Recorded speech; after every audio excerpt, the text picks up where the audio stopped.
경진일주의 모든 것. 경진일주와 경술일주는 둘 다 괴강살이라는 공통점을 가지고 있어요. 괴강살은 강하고 독특한 기운을 가진 일주인데요. 하지만 이 두 일주는 같은 괴강살이라고 해도 성격이 정말 많이 달라요. 경진일주는 다소 러블리하고 귀여운 구석이 있어요. 특히 봄에 태어난 경우에는 이런 러블리한 기운이 더욱 강하게 나타나죠. 경금일간 중에서 가장 경금답지 않은 특징을 보이는 게 바로 경진일주예요. 경금은 원래 차갑고 날카로운 금속의 이미지인데 경진일주는 그런 차가운 느낌보다는 따뜻하고 부드러운 느낌이 더 강해요. 반면에 경술일주는 묵직하면서도 다소 다크한 기운을 가지고 있어요. 무게감이 있고 깊이가 있는 느낌이랄까요. 같은 괴강살이라도 경진일주는 밝고 경쾌한 느낌이라면 경술일주는 무겁고 진중한 느낌이라고 보시면 돼요. 경진일주의 가장 큰 특징 중 하나는 애처가나 공처가 기질이 정말 강하다는 거예요. 왜 그럴까요? 진토 안에는 을목 기운이 강하게 들어있거든요. 을목은 부드럽고 유연한 나무인데 이 을목 기운이 경금을 압박하는 거예요. 경금은 원래 강한 금속이잖아요. 그런데 진토 안의 강렬한 목 기운 앞에서 경금이 견디지 못하는 경향이 있어요. 재미있는 건 경금이 이 강한 목 기운 앞에서 도망치는 게 아니라 사정을 봐주고 빌빌 떼는 모습으로 나타난다는 거예요. 알았어, 알았어, 내가 잘못했어, 이런 식으로 말이죠. 이런 특성 때문에 경진일주는 기본적으로 호감 가는 사람이 많아요. 고집을 부리거나 자기 주장만 내세우기보다는 상대방의 의견을 존중하고 맞춰주려는 모습을 보이거든요. 특히 배우자나 연인 관계에서 이런 모습이 두드러지게 나타나요. 경진일주의 특징을 더 명확하게 이해하려면 경인일주와 비교해보는 게 좋아요. 둘 다 경금일간이고 지지의목 기운이 있다는 공통점이 있지만 그 성격은 정말 달라요. 경인일주는 아기 같은 면모가 있어요. 순수하고 천진난만한 느낌이 있죠. 그런데 잇목은 차가운 겨울나무거든요. 그래서 경인일주는 우수에 차고 철학적이며 때로는 나이에 비해 늙은이 같은 모습을 보이기도 해요. 어린아이 같으면서도 깊은 생각에 잠겨있는 그런 모순적인 매력이 있는 거죠. 반면에 경진일주는 완연한 봄 기운인 진토의 영향을 받아요. 봄은 생명이 움트고 모든 게 활기찬 계절이잖아요. 그래서 경진일주는 정말 러블리하고 밝은 에너지를 가지고 있어요. 경인일주처럼 우수 어린 모습은 없고 대신 밝고 긍정적인 에너지가 넘쳐요. 경진일주는 기획, 운영, 컨설팅 능력이 정말 뛰어나요. 이건 경진이라는 글자의 의미와 관련이 있어요. 경진은 완연한 봄 기운을 잘라내면서 나아가야 하는 글자거든요. 봄에는 모든 게 무성하게 자라잖아요. 나무도 자라고 풀도 자라고 온갖 식물들이 왕성하게 성장하는 시기예요. 경진일주는 이런 무성한 봄 기운을 큰 낫으로 싹둑싹둑 잘라내는 이미지를 가지고 있어요. 그래서 일을 처리할 때도 촘촘하게 세세하게 하기보다는 크게 큰 그림을 그리면서 처리하는 경향이 있어요. 작은 디테일보다는 전체적인 흐름을 보고 중요한 것과 중요하지 않은 것을 구분해서 과감하게 잘라내는 능력이 있죠. 이런 특성 때문에 경진일주는 기획자로서 정말 뛰어난 능력을 발휘해요. 전체적인 그림을 그리고 어떤 방향으로 나아가야 할지 큰 틀을 잡는데 탁월하거든요. 또 운영이나 컨설팅 분야에서도 강점을 보여요. 복잡한 상황을 정리하고 핵심을 파악해서 해결책을 제시하는 능력이 뛰어나니까요. 경진일주에 대해 이야기할 때 자주 나오는 속설이 있어요. 경진일주는 미남미녀가 많다는 이야기인데요. 이게 정말 사실일까요? 결론부터 말하면 무조건 사실은 아니에요. 경금 에너지가 집중되면 미남미녀가 나올 수 있는 건 맞아요.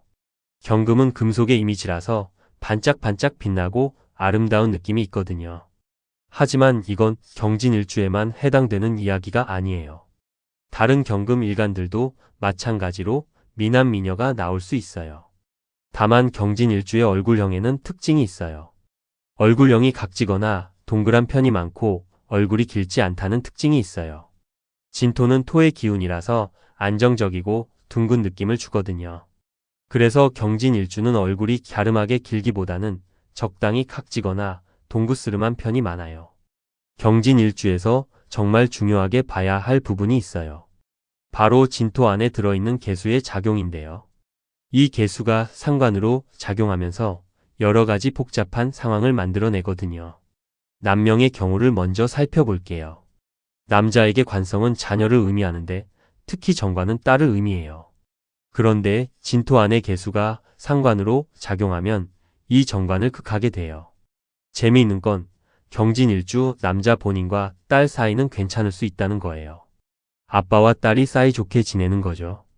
그런데 문제는 부인 자리에서 올라온 개수 때문에 부인과 딸이 다투는 경우가 많다는 거예요. 이게 어떻게 나타나냐면 딸이 엄마를 한심하게 여기거나 무시하는 형태로 관계가 형성될 수 있어요. 엄마는 왜 저래? 이런 식으로 딸이 엄마를 깔보는 경우가 생기는 거예요. 이건 경진일주의 구조적인 특성 때문에 나타나는 현상이에요. 그래서 경진일주 남자분들은 부인과 딸 사이의 관계를 잘 중재해주고 서로를 이해할 수 있도록 도와주는 역할이 필요해요. 여명의 경우는 더욱 조심해야 해요. 경진일주 여자분들은 상관경관을 정말 조심해야 하거든요. 상관경관이 뭐냐면 상관이 관성을 만나서 극하는 현상을 말해요. 여자에게 관성은 남편을 의미하는데 상관이 이 관성을 공격하면 남편과의 관계에 큰 문제가 생기는 거예요. 경진일주는 남편 자리에 있는 개수가 통근하면 상관경관의 위험이 있어요. 통근이라는 건 개수가 힘을 받는다는 의미예요. 대운이나 명식 형태에 따라 상관경관의 시기가 달라지는데 이게 심하면 사별까지 이를 수 있어요. 특히 경진일주는 목 기운이 강해서 경금이 압박받는 상태잖아요. 여기에 봄이나 여름에 태어났다면 압박이 더욱 가중돼요. 이런 상태에서 대운으로 개수가 통근하면 정말 강력한 상관경관이 발생할 수 있어요. 상관경관이 발생하면 어떤 일이 생기냐면 남편이 직장을 잃거나 사업이 망하거나 심하면 건강에 큰 문제가 생기거나 사별에 이를 수 있어요. 그래서 경진일주 여자분들은 대운을 잘 살펴보고 위험한 시기에는 특히 조심해야 해요. 사주를 보다 보면 큰 사고나 사망 위험을 판단해야 할 때가 있어요. 이때 가장 중요하게 봐야 하는 게 바로 겁재예요. 겁재는 큰 사고의 주요 지분을 약 68%나 차지하거든요. 특히 매집이 약한 명식이 대운에서 겁재를 강하게 붙잡을 때 사고 위험이 커져요. 매집이 약하다는 건 일간을 보호해주는 기운이 약하다는 의미예요. 이런 상태에서 겁재라는 강한 기운이 들어오면 일간이 견디지 못하고 큰 사고로 이어질 수 있어요. 예를 들어 연월에 충돌 코드가 있거나 을목일간이 갑신대운에 경인년이 오면 교통사고로 사망할 수 있어요. 급성으로 사망하는 경우에도 매집이 약한 명식이 겁재를 강하게 끌어당길 때 발생하죠. 사고 위험성을 판단할 때는 가족력도 확인해야 해요. 조상대에서 사고나 구타로 사망한 사례가 있는지 확인하는 게 중요해요. 실제로 어떤 명식의 경우 대대로 남자가 칼에 찔려 사망하는 가족력이 있는 사례도 있었어요. 특정 명식에서 이런 일이 반복되는 경우가 있거든요. 기우, 정묘, 경진, 기묘 같은 일주에서 이런 패턴이 나타날 수 있어요. 이건 단순히 미신이 아니라 명식의 구조적인 특성이 세대를 거쳐 반복되는 현상이에요. 그래서 사주를 볼 때는 본인의 명식뿐만 아니라 가족력도 함께 살펴봐야 정확한 판단을 할 수 있어요. 경진일주는 진토의 압박으로 경금이 짓눌려 있는 상태예요. 여기에 봄이나 여름에 태어났다면 압박이 더욱 가중되죠. 이런 상태에서 계유대운이 오면 정말 큰 문제가 발생할 수 있어요. 계유대운이 오면 양인과 상관이 함께 작용하거든요. 양인은 과격하고 충동적인 에너지이고 상관은 반항적이고 저항적인 에너지예요. 이 두 가지가 합쳐지면 정말 위험한 상황이 만들어져요. 이건 억눌려 있던 스트레스가 한순간에 폭발하는 형태로 나타나요. 평소에는 참고 참다가 어느 순간 더 이상 못 참겠어 하고 폭발하는 거죠. 그래서 과격하고 큰 사건으로 이어질 수 있어요. 이런 원리를 이해하려면 압력솥을 생각해보면 돼요. 압력솥은 내부의 압력이 계속 높아지잖아요. 그런데 압력을 조절하는 밸브가 제대로 작동하면 안전하게 압력이 빠져나가요. 하지만 밸브가 막히거나 압력이 너무 높아지면 폭발하는 거죠. 경진일주도 마찬가지예요. 평소에 진토의 압박을 받으면서 스트레스가 쌓이는데 이걸 건강하게 해소하지 못하면 어느 순간 폭발할 수 있어요. 특히 개유대운처럼 양인과 상관이 함께 오는 시기에는 정말 조심해야 해요. 비슷한 원리가 관이 강한 일간이 식상운을 만날 때도 적용돼요. 관이 지독하게 강할수록 식상운, 특히 상관운이 들어올 때 관으로부터 버림받는 형태가 더욱 커져요. 관은 규칙과 질서를 의미하는데 이게 너무 강하면 억압이 되거든요. 그런데 상관운이 오면 이 억압에서 벗어나려고 하는데 그 과정이 너무 격렬해서 문제가 되는 거예요. 마치 오랫동안 엄격한 규율 아래 살던 사람이 갑자기 자유를 얻었을 때 그 자유를 어떻게 다뤄야 할지 몰라서 방황하는 것과 비슷해요. 억압이 강했던 만큼 반동도 크게 나타나는 거죠. 경진일주는 목금 충돌이라는 내적 갈등을 가지고 있어요. 진토 안의 목 기운과 경금이 서로 부딪히는 거죠. 이 에너지를 건강하게 소비하지 않으면 문제가 될 수 있어요. 그래서 경진일주는 목금 충돌을 소비하면서도 안전이 보장되는 직업을 가지면 정말 도움이 돼요. 예를 들어 기획자나 컨설턴트 같은 직업이 좋아요. 이런 직업은 복잡한 문제를 정리하고 해결책을 찾아내는 일이잖아요. 이 과정에서 목금 충돌의 에너지를 건강하게 소비할 수 있어요. 또 운영 관련 직업도 좋아요. 조직을 관리하고 운영하는 일은 다양한 문제를 해결해야 하는데 이 과정에서 경진일주의 강점인 큰 그림을 보는 능력과 과감한 결단력을 발휘할 수 있거든요. 반대로 너무 단조롭거나 반복적인 일은 경진일주에게 맞지 않아요. 내적 에너지를 소비할 곳이 없어서 답답함을 느끼고 그 에너지가 엉뚱한 곳으로 향할 수 있거든요. 예를 들어 단순 반복 작업이나 매뉴얼대로만 움직여야 하는 일은 경진일주에게 스트레스가 될 수 있어요. 경진일주는 큰 그림을 보고 과감하게 결단하는 걸 좋아하는데 그런 기회가 없으면 답답해하거든요. 그래서 그 직업을 선택할 때는 자신의 창의성과 결단력을 발휘할 수 있는 분야를 선택하는 게 중요해요. 경진일주가 자기 사업을 할 때는 특히 조심해야 해요. 경진일주는 기획이나 운영 능력은 뛰어나지만 자기 사업을 직접 운영하는 건 다른 문제거든요. 특히 진토의 압박을 받는 경금이라는 구조적 특성 때문에 사업의 부담을 온전히 혼자 짊어지기 어려울 수 있어요. 사업을 하면 모든 책임을 본인이 져야 하잖아요. 직원들 월급도 챙겨야 하고 사업이 잘 안 되면 그 스트레스도 혼자 감당해야 하고요. 경진일주는 이런 압박 상황에서 진토의 압박이 더해지면 정말 힘들어할 수 있어요.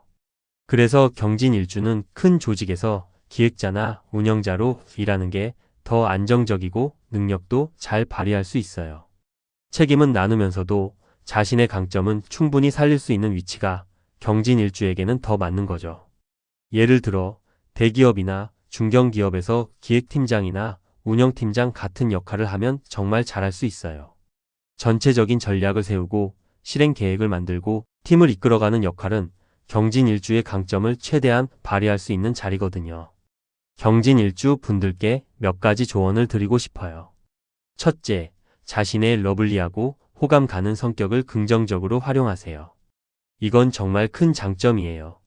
사람들과의 관계에서 이 장점을 잘 살리면 많은 도움을 받을 수 있어요. 경진일주는 사람들에게 호감을 주는 능력이 있으니까 이걸 활용해서 좋은 인간관계를 만들어 가세요.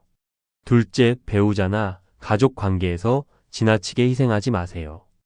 애처가나 공처가 기질이 강한 건 좋지만 자신을 너무 억누르면 나중에 문제가 될 수 있어요. 적당한 균형을 유지하는 게 중요해요. 배우자를 존중하고 배려하는 건 좋지만 자신의 의견도 당당하게 표현할 수 있어야 해요. 셋째, 내적 에너지를 건강하게 소비할 방법을 찾으세요. 경진일주는 목금 충돌이라는 내적 갈등을 가지고 있어요. 이 에너지를 건강하게 소비하지 않으면 스트레스가 쌓이고 나중에 폭발할 수 있어요. 그래서 취미 활동이나 운동 또는 자신의 능력을 발휘할 수 있는 일을 통해 에너지를 소비하는 게 중요해요. 넷째, 대운을 잘 살펴보세요.